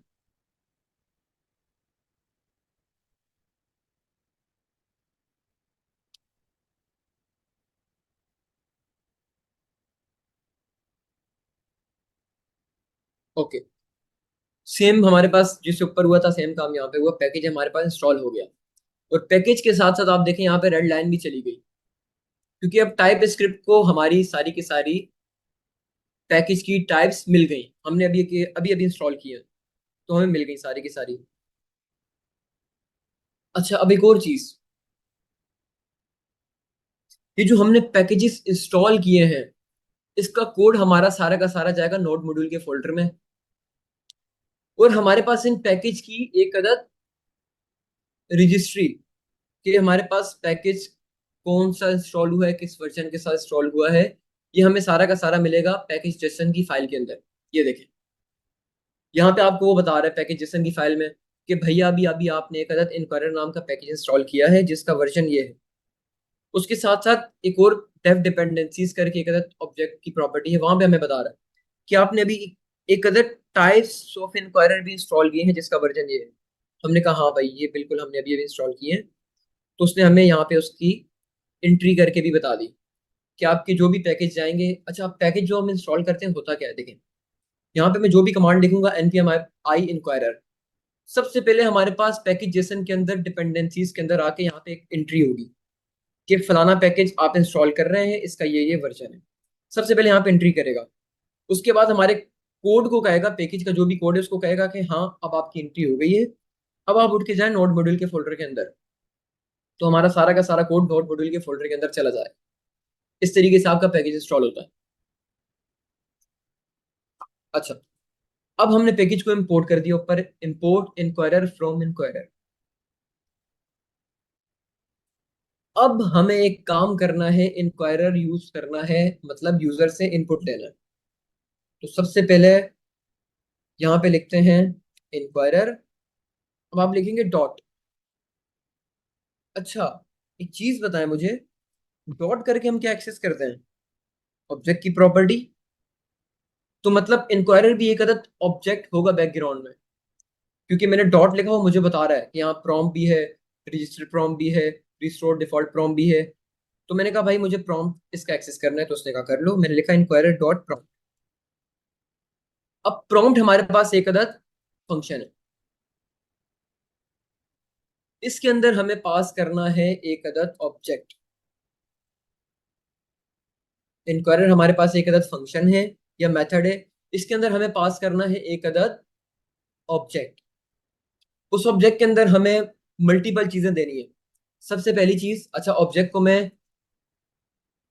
पहले बता चुका हूं, तो ऑब्जेक्ट को मैं दोबारा आपके सामने एक्सप्लेन नहीं कर रहा। ये हमारे पास ऑब्जेक्ट है और कुछ नहीं है। ये मैंने जब भी करली ब्रैकेट लगाए, उसमें मैं जब भी की वैल्यू पेयर में डेटा स्टोर करूंगा वो एक ऑब्जेक्ट होगा। तो फिर चाहे आप इस ऑब्जेक्ट को बाहर किसी वेरिएबल में स्टोर करके यहाँ पे वेरिएबल का नाम यूज कर लें, या डायरेक्ट यहाँ पे ऑब्जेक्ट बना दें। मैंने कहा डायरेक्ट यहीं बनाओ, ज्यादा लंबी नहीं करो। उसने कहा ठीक है। अब इस ऑब्जेक्ट के अंदर मुझे कुछ प्रॉपर्टीज भी पास करनी है जो कि रिक्वायर्ड है। सबसे पहली एक प्रॉपर्टी है जिसको हम कहते हैं नेम, कि आप जो इनपुट बॉक्स ऐड कर रहे हैं उसका नाम क्या रखना है भाई। मैंने कहा उसका नाम रखना है फ्रॉम करेंसी। मैंने यहाँ पे सिंपल लिखा फ्रॉम। उसके बाद मैंने कहा एक अदद मैसेज भी ऐड करेंगे। अब ये मैसेज क्या होता है इसको आगे चल के देखते हैं। मैं मैसेज लिख रहा हूँ कि एंटर फ्रॉम करेंसी। ये मैंने एक अदद मैसेज यूजर को दे दिया। अच्छा, अब इसको चला के देखते हैं। सबसे पहले अभी तक मैंने सिंपल कुछ भी नहीं किया, इंक्वायरर लिखा, उसको डायरेक्ट यहाँ पे इस तरीके से उसके जो भी मेथड थे प्रॉम्प्ट का मेथड, उसके थ्रू यहाँ पे मैंने इंक्वायरर को लिख दिया। अब एक प्रॉब्लम है यहाँ पे, वो ये कि इंक्वायरर जो भी आउटपुट मुझे रिटर्न करेगा, मिसाल के तौर पे जो भी यूजर का इनपुट मेरे पास आएगा, जो भी यूजर इनपुट बॉक्स के अंदर लिख के मुझे देगा, उसको मैंने कहीं ना कहीं तो स्टोर करना है। हमने एक चीज पहले से पढ़ते आ रहे हैं कि किसी भी किस्म के डेटा को स्टोर करने के लिए हम वेरिएबल्स का इस्तेमाल करते हैं। मैंने वेरिएबल का नाम दे दिया आंसर या यूजर आंसर। इस वेरिएबल का मैंने नाम दे दिया, इस वेरिएबल का नाम है यूजर आंसर। जो भी यहां से चीज आएगी वो वेरिएबल आंसर के अंदर आके स्टोर हो जाएगी। अब इसको चला के देखते हैं एक बार।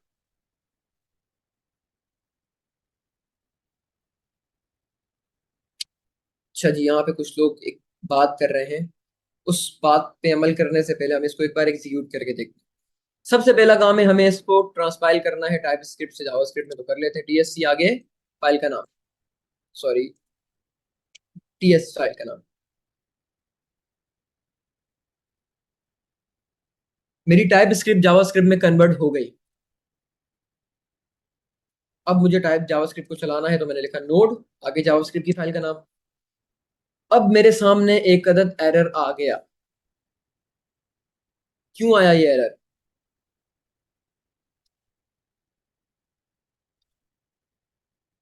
अच्छा, ये एरर अवेट का नहीं है। यहाँ पे मैं लगाता हूँ अवेट, अवेट लगाऊंगा तब मेरे पास एक एरर आ रहा है। लेकिन अगर मैं अवेट हटा दूं तो मेरे पास ये एरर कुछ और आ रहा है। मैं बताता हूँ कि वो एरर क्या आ रहा है आपके पास। ये देखें, सब लोग जो जो इंप्लीमेंट कर रहे हैं या बाद में करेंगे इसको देखें। जावास्क्रिप्ट की फाइल को अपनी ओपन करके देखें। जो मैंने कोड टाइप स्क्रिप्ट की फाइल में लिखा था उसका पूरा का पूरा शक्ल या पूरा का पूरा नक्शा बदल के यहाँ पे आ गया है। अब अगर मैं अपने इस कोड को देखूं और इसको देखूं तो मैं ये नहीं कहूंगा कि भाई जो मेरा ये कोड था सेम कोड यहाँ पे जावास्क्रिप्ट की फॉर्म में आके कन्वर्ट हो गया। ऐसा तो मैं नहीं कहूंगा क्योंकि मुझे ऐसा कुछ दिख भी नहीं रहा। तो ये हुआ क्या? एक चीज अज्यूम करते हैं कि जावास्क्रिप्ट जो मेरी कन्वर्ट हुई है वो काफी पुराने वर्जन में कन्वर्ट हुई है। मुझे कैसे पता चला? यहाँ पे देखें, वेरिएबल आपका लेट से कन्वर्ट होके वार बन गया है। हमें एक चीज पता है कि वार यूज होता था पुरानी सदियों में, पुराने जमाने में वार यूज होता था। अब तो मॉडर्न जमाना है, लेट यूज होता है। तो मतलब कि हमारा जो जावास्क्रिप्ट का कोड कन्वर्ट हुआ है वो किसी पुराने वर्जन के अंदर कन्वर्ट हुआ है। तो भाई साहब ये तो मसला हो गया। तो इस मसले को रिजॉल्व करने के लिए हमारे पास टीएस कन्फिग की फाइल अवेलेबल है। टीएस कन्फिग की फाइल ये कहती है कि आप मेरे अंदर कुछ कॉन्फ़िगरेशन सेटअप हैं, उस कॉन्फ़िगरेशन को अपने वर्जन के मुताबिक चेंज करो। मतलब कि जिस जावास्क्रिप्ट वर्जन में आप चाह रहे हैं कन्वर्ट करना उसके मुताबिक टीएस कन्फिग की फाइल को चेंज करो। तो टारगेट के अंदर हम आके लिखते हैं ES 2022 या जो भी आपने वर्जन लिखना है। मैंने कहा कि 2022 वर्जन में मुझे कन्वर्ट करना है। जावास्क्रिप्ट का जो भी लेटेस्ट वर्जन चल रहा है उसके अंदर कन्वर्ट करना है, या 2022 एक स्टेबल वर्जन है तो उसमें कन्वर्ट करना है। उसी के साथ आपने यहाँ पे मॉड्यूल्स के अंदर कॉमन जेस को हटा के क्या लिखना है? Node next. अच्छा, इसकी डिटेल में भी मैं नहीं जा रहा क्योंकि इसकी डिटेल में जाएंगे तो थोड़ी और चीजें निकल के आएंगी। तो यहाँ पे मैंने ये काम कर दिया, टीएस कन्फिग फाइल के अंदर आके कुछ चेंजेस कर ली। सबसे पहले टारगेट को ES 2022 कर दिया, मॉड्यूल्स को नोड नेक्स्ट कर दिया, मॉड्यूल रेजोल्यूशन को भी नोड नेक्स्ट कर दिया। अब मैं टाइप स्क्रिप्ट की फाइल में हूँ, इधर एक एरर आ रहा है, एक यहाँ पे एक एरर आ रहा है। वो एरर इस वजह से आ रहा है कि हमारे पास जो भी जावास्क्रिप्ट की फाइल को चलाने के लिए हमने पैकेज जेसन की फाइल बनाई है, चलाने के लिए नहीं, मतलब जावास्क्रिप्ट या नोड जेएस की कॉन्फ़िगरेशन फाइल सेटअप की है हमने नोड पैकेज जेसन। हमें वहां पे भी बताना होगा कि भाई साहब हमने मॉड्यूल्स कौन से यूज करना है। तो मैंने कहा यहाँ पे लिखो टाइप मॉड्यूल्स, कि अब हमारा जो भी जावास्क्रिप्ट का कोड एग्जीक्यूट होगा वो अपडेटेड जावास्क्रिप्ट के वर्जन्स को या अपडेटेड मॉड्यूल्स को यूज करके होगा। तो ये कुछ दो चेंजेस थी, आप लोग भी इसको एज इट इज कर लेना, आपके सारे के सारे एरर्स चले जाएंगे। अभी भी कुछ एरर आएगा वो मैं आपको दिखाता हूँ। सेकंड एरर आपके पास आएगा, यहाँ पे आपने एक अवेट लगाना होगा। अच्छा, ये अवेट अपने आप में एक बहुत बड़ा टॉपिक है। तो इसकी डिटेल में जाने की बिल्कुल जरूरत नहीं है अभी के लिए। बस आप लोग ऐसा समझें कि यूजर हमें जो भी इनपुट देगा, ऐसा तो नहीं है कि हम यूजर से जैसी इनपुट मांगे वो हमें इंस्टेंटली इनपुट दे देगा। हो सकता है वो 2 सेकंड बाद इनपुट का हमें एंटर करके दे, हो सकता है वो थोड़ा डिले करके इनपुट दे, हो सकता है वो चाय पी रहा है, वो कहे चलो थोड़ी देर सब्र करते हैं, मैं फ्री हो जाऊं फिर देता हूँ, तो यूजर तो करेगा वेट। तो हमने अवेट स्टेटमेंट यहाँ पे अवेट कीवर्ड लगाया, तो अब हमारा जावास्क्रिप्ट का कोड भी यहाँ पे वेट करेगा। वो कह रहा है कि यूजर से अगर आप वेट कर रहे हैं, चलो मैं भी वेट कर लेता हूँ, जब तक आप इनपुट नहीं देंगे मैं आगे नहीं जाऊंगा। हमारे कंपाइलर ने जिद पकड़ ली कि जब तक आप वेट करेंगे मैं भी वेट करूंगा, और हमें ये काम चाहिए क्योंकि इनपुट के बगैर हम आगे चल नहीं सकते। अगर यूजर इनपुट ही नहीं देगा, कि उसके बगैर इनपुट के बगैर हमारी एप्लीकेशन में कोई काम हो नहीं सकेगा, तो हमने कहा हम भी यहाँ वेट करते हैं। अच्छा, अब इस कोड को चला के देखते हैं। सबसे पहले हम लिखते हैं, अब इसको क्लियर करते हैं, CLS करके क्लियर स्क्रीन करते हैं, और यहाँ पे अपनी कमांड लिखते हैं TSC index डॉट ts।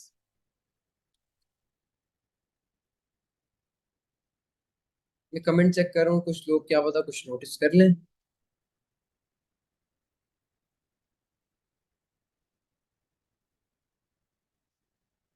चलें, हमने कमांड लिखी TSC index dot ts, enter मार दें।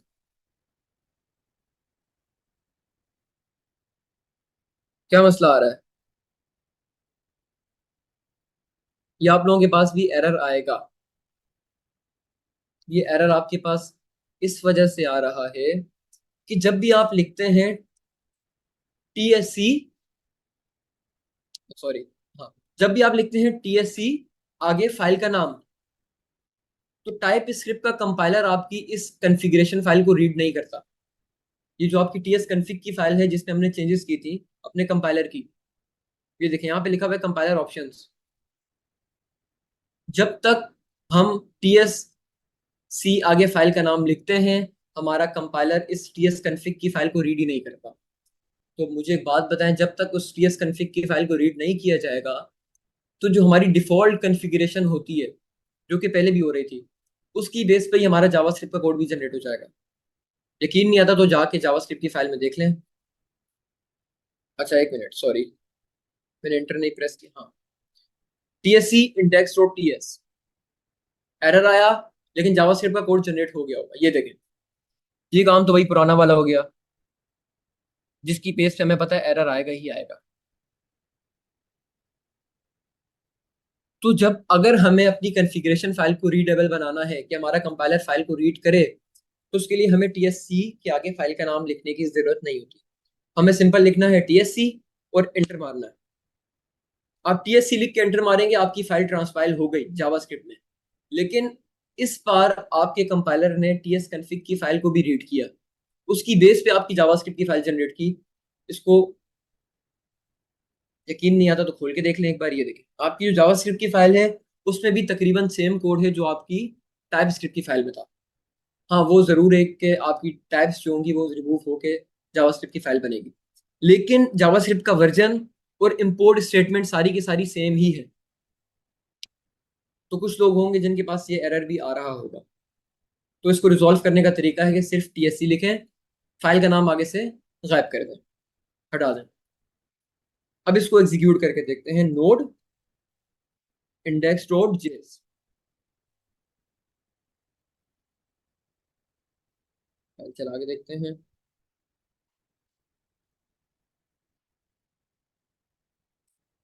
अच्छा, पूछ लो।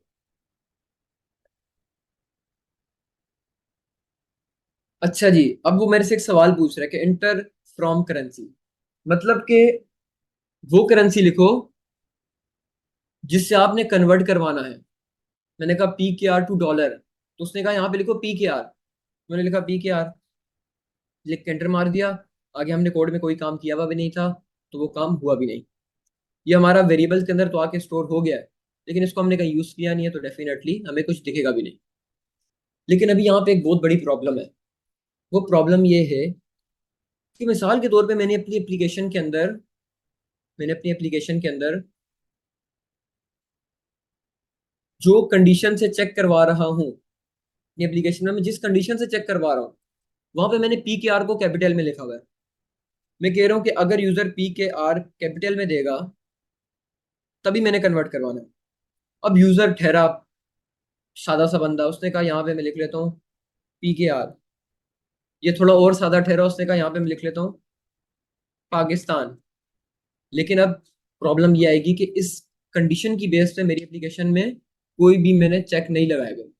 मैंने तो सिर्फ पी के आर में चेक करना है, वो भी कैपिटल। तो यहाँ पे एक मसला हो जाएगा। अब यहाँ पे आप जब जाके देखेंगे डॉलर टू पी के आर जब आप कर रहे हैं तो यहाँ पे आपको डायरेक्ट ऑप्शन नहीं दे रहा। वो कह रहा है कि भाई इन चेक बॉक्स से सिलेक्ट ऑप्शन है आपके पास, इसमें से कोई भी एक सिलेक्ट करो। तो मैं चाह रहा हूँ कि मेरी एप्लीकेशन में भी कोई इस तरीके का काम हो कि एक सिलेक्ट बॉक्स मेरे पास आ जाए जिसमें से मैं अपनी करेंसी सिलेक्ट कर दूं। तो इसको करने के लिए हमारे पास जो तरीकेकार मौजूद है वो है, यहाँ पे आप आए, इसकी टाइप डिफाइन करें। मैंने कहा जो भी मेरे पास, अच्छा ये मैं काम गलत फाइल में कर रहा हूँ, जावास्क्रिप्ट की फाइल में, तो आप लोगों ने ऐसा नहीं करना। जावास्क्रिप्ट की फाइल को चेक करने के बाद अगर आपने शॉर्टी लेनी है तो उसको चेक करने के बाद यहाँ से कट कर दिया करें, फिर गलती के चांसेस कम हो जाएंगे। यहाँ पे आए, यहाँ पे लिखें टाइप, इनपुट बॉक्स की टाइप होगी।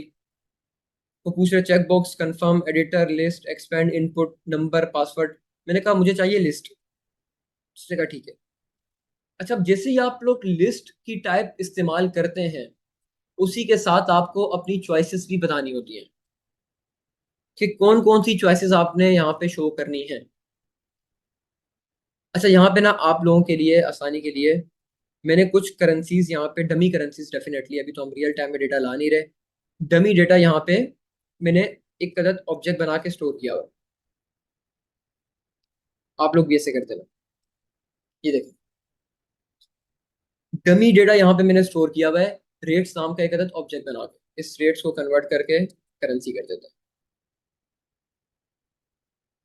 तो मैंने कुछ इस तरीके से अपना डेटा स्टोर किया हुआ है। अब आप लोगों ने क्या करना है, आप लोगों ने भी सेम काम करना है, एक अदद डेटा स्टोर करना है करेंसीज का। अब यहाँ पे एक समझने वाली चीज है, वो ये है कि यहाँ पे मैंने एक चीज रिमूव की, यहाँ पे लिखा हुआ है बेस करेंसी।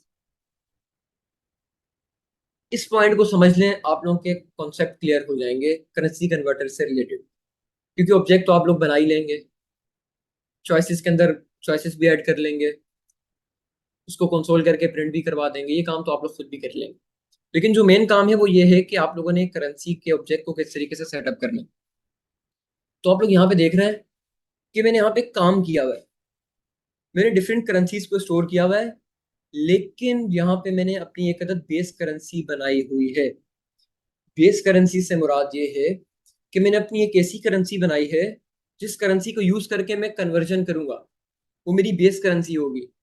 मिसाल के तौर पे मैंने पहले पीकेआर को करना है डॉलर में कन्वर्ट। अगर यूजर चाह रहा है कि पीकेआर को मुझे पाउंड में कन्वर्ट करवाना है, तो मैंने कहा कि पहले पीकेआर को डॉलर में कन्वर्ट कर लो, क्योंकि डॉलर टू पीकेआर के रेट मुझे पता है। उसके बाद डॉलर को आप लोग पाउंड्स के अंदर कन्वर्ट कर लेना, क्योंकि पाउंड्स के रेट भी मुझे पता है डॉलर्स के अंदर। तो मैंने यहाँ पे अपनी बेस करेंसी दे दी यूएसडीटी, उसकी मैंने वैल्यू रख ली 1।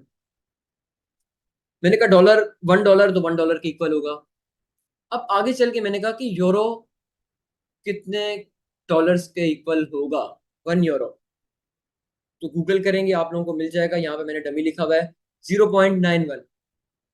मैंने लिखा 0.91 यूरोस का हमारे पास $1 बनता है।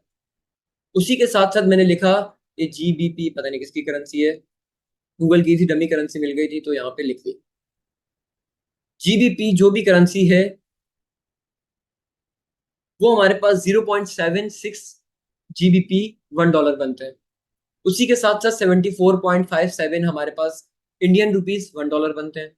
और इसी के साथ साथ पाकिस्तान की माशाल्लाह से 280 या 270 पाकिस्तानी रुपीस $1 बनते हैं। तो मतलब पहले मैंने अपनी सारी करेंसीज को डॉलर की बेस पे सेट कर दिया कि मेरी सारी करेंसीज $1 में कितनी आ सकती हैं। पाकिस्तानी रुपीस 280 आ सकते हैं, इंडियन रुपीस 74 आ सकते हैं, जीबीपी 0.76 आ सकते हैं, और यूरो हमारे पास 0.91 आ सकते हैं, और डेफिनेटली यूएसडीटी 1 ही आएंगे। तो यहाँ पे मैंने बेस करेंसी सेट कर दी। अच्छा, अब ये वाली करेंसीज को ही मैंने यहाँ पे लिस्ट बना के लिख लेना है। मैंने कहा सबसे पहले आप लिखो यूएसडीटी, अच्छा कैपिटल में लिख लें यूएसडीटी। उसके बाद आप लिख लो यहाँ पे यूरो। उसके बाद यहाँ पे आप लिख लो जीबीपी। उसके बाद आप यहाँ पे लिख लो IN, इंडियन रुपीज। उसी के साथ साथ आप यहाँ पे लिख लो PKR, इसको भी इनपुट बॉक्स के अंदर, सॉरी स्ट्रिंग के अंदर लिख लो। मैंने अपनी लिस्ट की चॉइसेस भी यहाँ पे सेट कर दी। अब इसको चला के देखते हैं कि चॉइसेस हमारे पास आ रही हैं या नहीं आ रही। अच्छा, ये मैं दो कमांड को मर्ज करके लिख रहा हूँ और आई होप ये सिंटेक्स आप लोगों को पता होगा। ये देखें, मेरे सामने एक अदद लिस्ट शो हो गई। वो कह रहा है कि यूज एरो की, वो कह रहा है कि एरो की यूज करके अपनी मर्जी की सिलेक्ट कर दो। ये देखें, एरो की अप एंड डाउन को यूज करके मैं कोई भी करेंसी को सिलेक्ट कर सकता हूँ। कोई भी कर दो, मैंने कहा यूरो कर दो, तो देखें यूरो मेरी करेंसी सिलेक्ट हो गई। तो मुझे एक प्रॉब्लम तो सॉल्व हो गई कि यूजर से मैं एक लिस्ट मंगवा रहा हूँ, उस लिस्ट की मदद से मैं करेंसीज को शो कर रहा हूँ और यूजर उसमें से कोई भी एक अदद करेंसी को सिलेक्ट कर रहा हूँ। अच्छा, ये आप देख रहे हैं इंटर फ्रॉम करेंसी, ये हमारे पास जो भी मैसेज है वो हमारे पास यहाँ पे डिस्प्ले हो रहा है। ये देखिए इंटर फ्रॉम करेंसी, इसको मैं चेंज करूंगा तो यहाँ पे भी चेंज हो जाएगा। अच्छा जी, अब एक ही इंक्वायरर के फंक्शन के अंदर मल्टीपल यूजर से इनपुट लेने का क्या तरीकेकार होता है।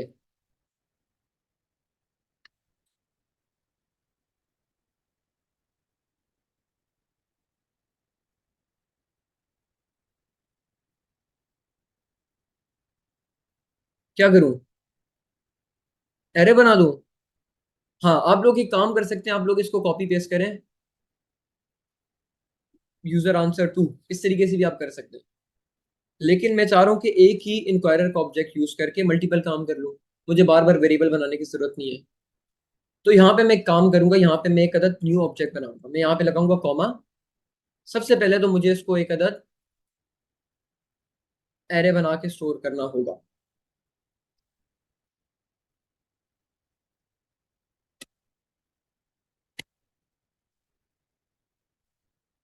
यहाँ पे मैंने एक अदद एरे बना दिया। अब इस एरे के अंदर मैं मल्टीपल ऑब्जेक्ट्स को स्टोर करूंगा, जितने इनपुट बॉक्स चाहिए उतने ऑब्जेक्ट बना के स्टोर कर लूंगा। अब यहाँ पे मुझे सेम नाम का एक और भी चाहिए, मैं चाह रहा हूँ कि सेम हो, इसको मैंने किया यहाँ से कॉपी, यहाँ पे मैंने इसको किया पेस्ट। अब इस फ्रॉम को मैं करके कन्वर्ट कर दूंगा टू के अंदर, यहाँ पे मैं लिख लेता हूँ टू, और करेंसी तो डेफिनेटली सेम होंगी क्योंकि यहाँ से भी एक करेंसी सिलेक्ट होगी, यहाँ से भी एक करेंसी सिलेक्ट होगी। अब तीसरी चीज भी मुझे यूजर से इनपुट लेनी है, वो क्या होगी? यूजर से तीसरी चीज भी लेनी है, बिल्कुल, अमाउंट, कि भाई साहब आपने कितनी अमाउंट को कन्वर्ट करवाना है एक करेंसी से दूसरी करेंसी में। तो सेम काम यहाँ पे भी एक लिखें, नेम, उस नेम के अंदर लिख लें अमाउंट, उसके अंदर आप लिख लें मैसेज, एंटर योर अमाउंट। अच्छा, अब इसकी टाइप ना स्ट्रिंग नहीं होगी, नंबर भी नहीं हो, सॉरी स्ट्रिंग भी नहीं होगी, लिस्ट भी नहीं होगी, इसकी टाइप होगी हमारे पास नंबर। तीन इनपुट बॉक्स हमने सेटअप कर दिए यहाँ पे। इसको चला के देखते हैं कि तीनों इनपुट बॉक्स हमारे से को पूछ रहा है या नहीं पूछ रहा है। इसको करते हैं क्लियर स्क्रीन, इसको चला के देखते हैं। हाँ भाई, सबसे पहला सवाल तो आ गया, इंटर फ्रॉम करेंसी, मैंने कहा यूएसडीटी। ये देखें, दूसरा सवाल भी पूछ रहा है इंटर टू करेंसी, मैंने कहा PKR। वो पूछ रहा है इंटर योर अमाउंट, मैंने कहा $100 को कन्वर्ट करना है। तो ये तीनों सवालों के जवाब मैंने दिए। ऑब्वियसली उसके बाद हमने प्रोग्राम में आगे कुछ किया नहीं था, तो आगे कुछ प्रिंट भी नहीं हुआ। तो यूजर से हमने तीन इनपुट बॉक्स में की मदद से तीनों इनपुट ले लिए, एक फ्रॉम करेंसी ले लिया, एक टू करेंसी ले लिया, एक नंबर करेंसी ले लिया। हाँ जी, अब सबसे इंपॉर्टेंट बात, हमारे पास ये करेंसीज का डेटा सारा का सारा मौजूद है। अब यूजर हमें यूएसडीटी भी दे सकता है, यूरो भी दे सकता है, इंडियन रुपीस भी दे सकता है, जीबीपी भी दे सकता है, PKR भी दे सकता है, उसकी मर्जी लिस्ट में जो भी दे। तो हम सबसे पहले काम करते हैं कि यूजर हमें जो भी इनपुट बॉक्स में देगा, इनपुट में यूजर हमें जो भी करेंसी देगा, उस करेंसी की एक अदद अमाउंट यहां से हम निकाल देते हैं। सबसे पहले हमारा ये टास्क है, और उसको एक वेरिएबल में स्टोर कर देते हैं। मैंने कहा लेट फ्रॉम करेंसी या फ्रॉम अमाउंट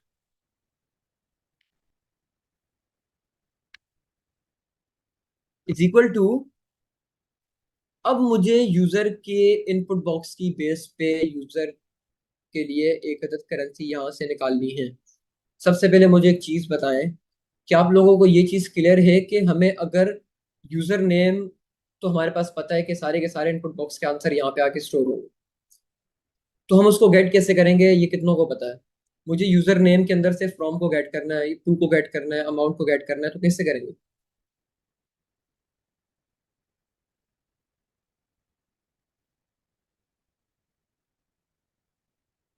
डॉट नोटेशन के साथ।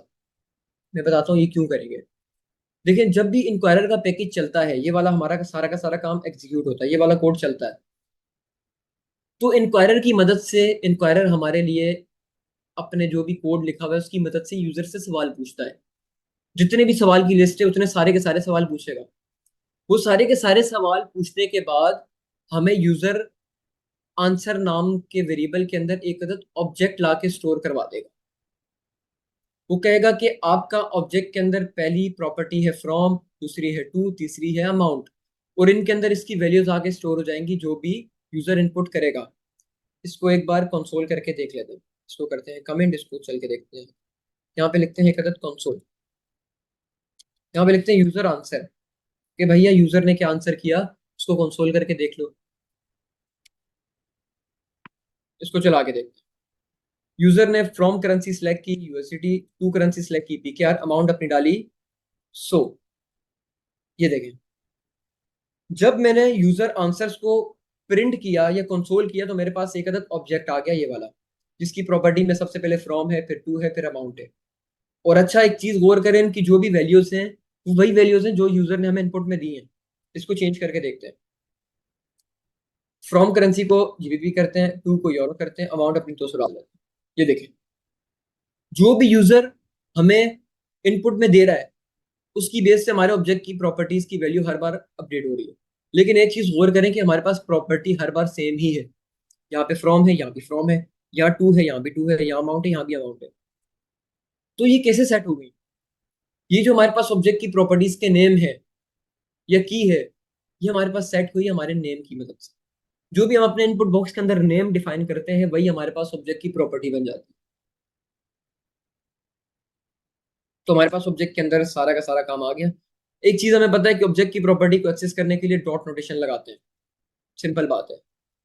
तो अब हमें फ्रॉम अमाउंट को गेट करना है। अगर मैं यहां पे लिखूंगा यूजर आंसर डॉट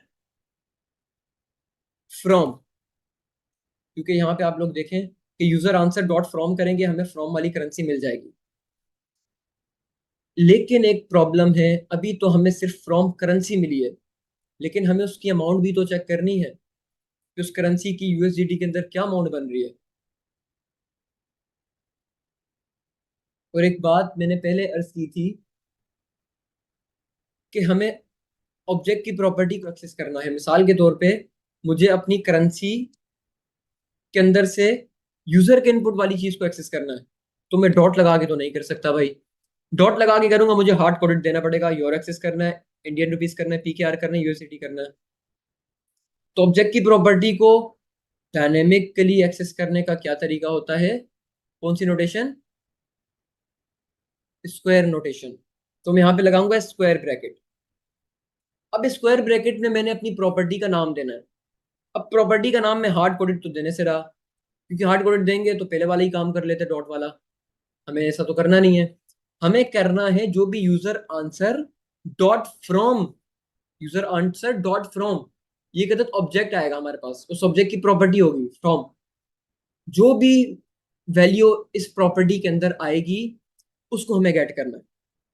तो यहाँ पे मैं लिखूंगा यूजर आंसर डॉट फ्रॉम। अच्छा, ये एरर वही वाला एरर है तो इसको भी यानी कर देते हैं, मसला नहीं है। यूजर आंसर डॉट फ्रॉम, अब यूजर आंसर डॉट फ्रॉम के अंदर हमें यूजर आंसर फ्रॉम वाला है, इस लिस्ट में से कोई भी एक चॉइस मिलेगी। फर्ज कर लेते हैं यूएसडीटी मिलेगा, तो इस यूजर आंसर डॉट फ्रॉम पूरे की जगह पे हमें क्या मिल जाएगा, यूएसडीटी स्ट्रिंग के अंदर। यस, पूरे की जगह पे हमारे पास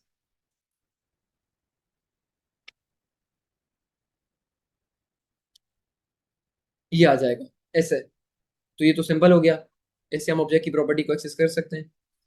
तो कुछ इस तरीके से हमारे पास फ्रॉम वाली वैल्यू को हम गेट करेंगे।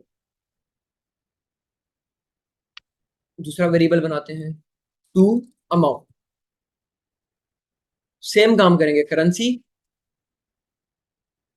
Square bracket user answer dot to. अब इस टू के अंदर भी यूजर जो भी करेंसी सिलेक्ट करेगा, टू करेंसी किस में कन्वर्ट करवाना है, तो या यूएसडीटी आएगा, या यूरो आएगा, या जीबीपी, इन आईएनआर, पीकेआर, जो भी आएगा वो यहाँ पे आ जाएगा। इस पूरी की पूरे ऑब्जेक्ट की प्रॉपर्टी की जगह वो आ जाएगा। अगर इसकी जगह वो आएगा तो करेंसी के अंदर से मिसाल के तौर पे पीकेआर सिलेक्ट किया तो पीकेआर की वैल्यू उठ के आ जाएगी। तो ये सारी की सारी प्रॉपर्टीज, उसकी वैल्यूज हमारे पास उठ के आएंगी, फ्रॉम अमाउंट और टू अमाउंट के अंदर आके सेट हो जाएंगी। इसको एक बार कंसोल करके देख लेते हैं, इन दोनों चीजों को। कंसोल मैंने किया फ्रॉम अमाउंट, उसके बाद दोबारा कंसोल किया टू अमाउंट, और इसको रन करके देखते हैं। हाँ भाई, फ्रॉम करना है हमें यूएसडीटी से, टू करना है हमें इंडियन रुपीस के अंदर, अमाउंट हमें डालनी है 200। ये देखें, फ्रॉम वाली वन रहेगी क्योंकि यूएसडीटी की क्या वैल्यू है, वन। टू वाली रहेगी 74.57, क्यों, क्योंकि यहाँ पे इंडियन रुपीस की वैल्यू क्या है, 74.57। तो मतलब ये है कि हमने यूजर के इनपुट की मदद से, या यूजर के इनपुट की बेस पे अपनी करेंसी के अंदर से अमाउंट गेट कर ली। हमारा काम यहाँ तक डन हो गया। अब एक और काम कर लेते हैं, अमाउंट नाम का एक वेरिएबल बनाते हैं इसमें। अब डायरेक्ट यहाँ पे user answer dot amount, user जो भी इनपुट देगा उस अमाउंट को भी तो हमें कहीं ना कहीं स्टोर करना है, तो उसको हम इस तरीके से स्टोर कर लेते हैं, यूजर आंसर डॉट अमाउंट। इसको हमने एक अमाउंट नाम की वेरिएबल के अंदर स्टोर कर लिया। इसको भी कंसोल करके देख लेते हैं, अमाउंट, इन तीनों चीजों को एक बार चला के देख लेते हैं। सबसे पहले पूछ रहा है टू फ्रॉम, सॉरी फ्रॉम मैंने कहा यूरो, टू पीकेआर, अमाउंट 100। तो सारी की सारी प्रॉपर्टीज उसकी बेस पे करेंसी की वैल्यूज मेरे पास उठ के आ गई। यूजर ने जो अमाउंट एंटर की थी वो भी उठ के आ गई। हमारा एक टास्क तो कंप्लीट हो गया, उसमें ये कि यूजर से इनपुट ले लिया और उस इनपुट की बेस पे हमने अपनी करेंसी की वैल्यूज को भी गेट कर दिया। यहाँ तक क्लियर है? तो आगे चलते हैं, और आई होप के क्लियर होगा।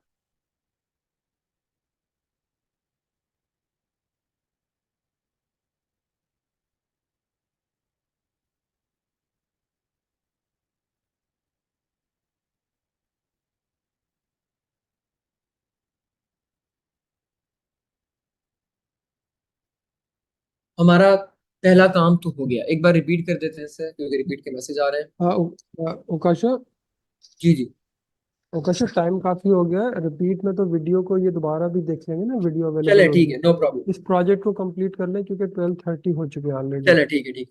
अच्छा, अब हमारा सेकंड काम है, अब हमें एक और काम करना है, सबसे इंपॉर्टेंट काम। वो काम ये है कि जो भी हमें यूजर ने इनपुट में करेंसी दी है, या जो भी अमाउंट दी है, यूजर ने मिसाल के तौर पे हमें इनपुट में दिया है 5,000 पाकिस्तानी रुपीस। यूजर ने हमें ये इनपुट दिया है, क्या दिया है, 5,000 पाकिस्तानी रुपीस। सबसे पहले हमें इसको कन्वर्ट करना है अपनी बेस करेंसी के अंदर। साल के तौर पे यहाँ पे लिखते हैं अपनी बेस, एक वेरिएबल बनाते हैं जिसका हम नाम रखते हैं base amount is equal to. अब जो भी यूजर ने हमें अमाउंट दी है, जो भी हमें यूजर ने अमाउंट दी है, उसको हमें कन्वर्ट करना है बेस अमाउंट के अंदर। बेस करेंसी से मुराद डॉलर के अंदर कन्वर्ट करना है। ये बात मैंने पहले कही थी कि हमें जो भी यूजर इनपुट में अमाउंट देगा, हमें उसको किसी एक बेस करेंसी बना के उसके अंदर कन्वर्ट करना जरूरी है। तो मैंने कहा कि इस करेंसी को कन्वर्ट कर दो बेस करेंसी के अंदर। अच्छा, अब यहाँ पे एक चीज गौर करने वाली बात यह है कि जो भी यूजर ने करेंसी ऐड की थी उसकी बेस करेंसी क्या थी। हर करेंसी की बेस करेंसी हमने रखी है यूएसडीटी। उस करेंसी के अगेंस्ट यूएसडीटी जितने भी बन रहे थे, 1 यूएसडीटी के अंदर जितनी भी वो करेंसी आ रही थी हम उसकी प्राइस यहाँ पे गेट कर ली थी। 1 यूएसडीटी हमने अपनी बेस करेंसी रखी है। तो 1 यूएसडीटी के अंदर जितनी भी ये करेंसीज आती हैं, अगर पाकिस्तानी रुपीज हैं तो वो 280 आते हैं, तो उसको हमने गेट कर लिया था। अब इसको हमें यूजर की अमाउंट को कन्वर्ट करना है बेस करेंसी के अंदर। कैसे करेंगे? यहाँ पे लिखेंगे amount divided by from amount. From amount से मुराद जो भी यूजर की करेंसी सिलेक्ट की है जिससे उसे कन्वर्ट करवाना है, उसकी हमें डॉलर हमने कन्वर्ट करके रख लिया है। मिसाल के तौर पे मैंने, अच्छा एक बात बताएं, इसको सिंपलीफाई करते हैं, बहुत सिंपल बनाते हैं। मैंने कन्वर्ट करना है पीकेआर टू डॉलर। अब पीकेआर टू डॉलर कन्वर्ट करने के लिए मेरे पास पड़े हुए हैं 15,000 पीकेआर। मुझे इसको डॉलर में कन्वर्ट करना है, क्या करूंगा? पीकेआर को डॉलर में कन्वर्ट करना है, क्या करूंगा?